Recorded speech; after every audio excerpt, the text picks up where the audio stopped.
You're watching EAC News. Thank you for joining us. Sri Lankan security forces have been ordered to shoot lawbreakers on sight in a bid to quell anti-government protests on the island. Demonstrators are calling for the resignation of President Gotabaya Rajapaksa over the island's worst economic crisis in history.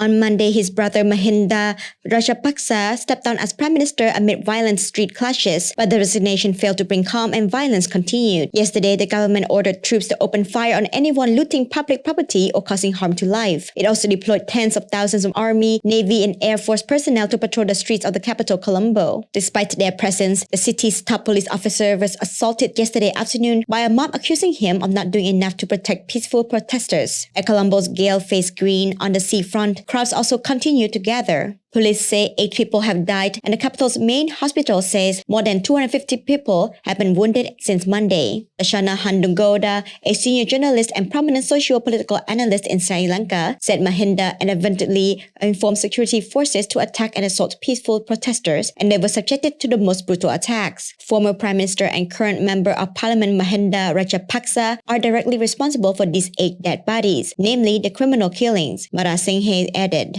The journalist urged the Bar Association to step in and suggested taking the case to court to sue Mahinda Rajapaksa for his barbaric attacks on civilians and arresting him to prevent him from leaving the country. The son of the Prime Minister who planned this has fled the country today, Tuesday, Marasinghe said. Professor Ashu Marasinghe, Member of Parliament, has urged defenseless people in the country to take to the streets, saying that expelling the Rajapaksa family from the country is the only way to end the crisis. Meanwhile, Mahinda Rajapaksa, founder and CEO of the Good Pole movement in Sri Lanka, accused Rajapaksa supporters of destroying the protest venue, saying that courageous people who are trying to build a better Sri Lanka are being attacked.